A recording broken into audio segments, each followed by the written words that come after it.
All right, guys, Carlton Flowers here, your crypto pro, with a quick update on the action with XRP, as we have now dropped down below my strike zone box that we discussed in the last update.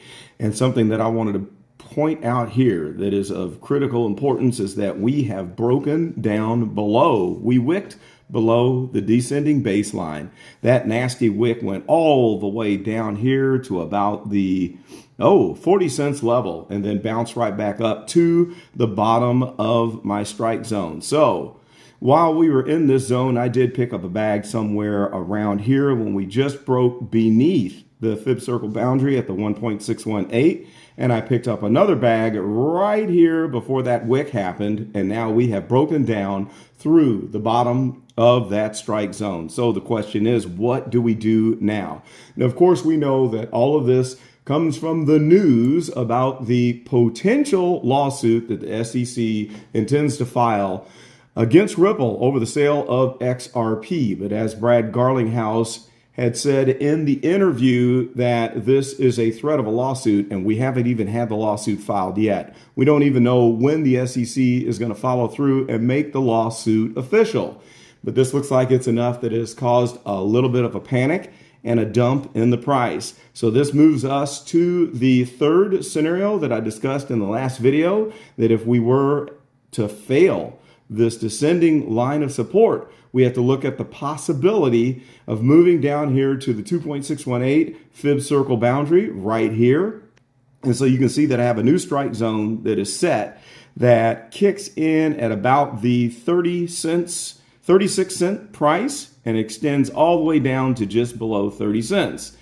I can't imagine that we'll dip down below this strike zone box, but if it happens, I might just take a chance and get one more small bag. If we dip down into here, into this zone, I'll probably pick the last bag up if we get near this fib circle boundary. Now, right now, we are looking at a stochastic that was looking like a rebound was in order. But as we can see right here, if we zoom in, we see the fast line has curled back down and looks like it is about to go back underneath the slow line. So here's the %K, the blue line. If it crosses over, we'll head back down into the oversold zone, and then our red %D line, which will lag behind that, it could look something like this.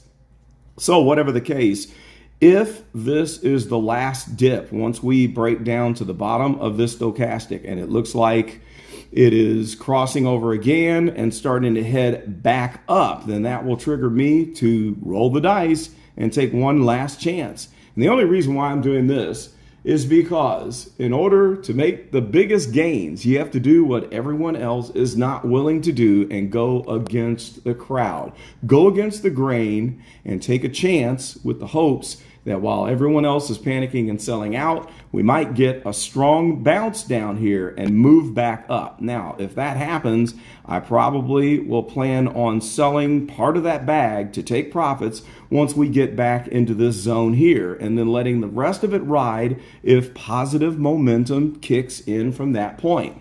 Now, the other little bit of evidence that we have of what's going on right now is this nasty OBV, the unbalanced volume, which of course is the approximation of accumulating or distribution going on with the institutional investors. We see a big sink right here. So it looks like there is some significant distribution happening. Now, we don't know how much that is, and we can't say that the OBV is absolute because it is not. It's just an approximation. But I will look for this OBV line to take a change in direction and show some accumulation going on after we repeat this process of dipping back down into the oversold zone. So that is what I'm looking to do, and we'll just have to watch the birdie and see what happens. Overall, I don't think the threat of this lawsuit is going to have much impact on the overall movement of XRP, because we're still sitting underneath the lawsuit that was filed way back in 2018. That lawsuit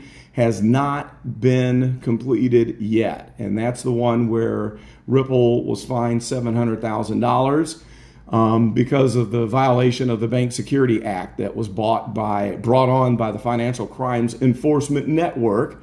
And they had an additional $450,000 in fines to the U.S. Attorney's Office for the Northern District of California. So that wasn't enough to completely derail the XRP project. And I still tend to believe that it's going to be a hard sell for them to prove that XRP is a security when it is a decentralized, separate, open source project that is not in complete control by Ripple. So whatever the case, let's just watch the birdie and watch what happens. But post your comments below. What are your thoughts right now? What do you plan on doing? Are you going to accumulate and take advantage of a dip? Considering the fact that this is very risky business, and keep in mind, none of this is financial advice. This is taking a chance. I'm just rolling the dice. So don't listen to me. Make your own decisions, because you could end up in the soup line if you're betting money that you need to make a living. That's all I've got for now. This is Carlton Flowers, the Crypto Pro. I'll be back when we have more significant developments that I see on the technicals with the XRP chart. We'll see you next time.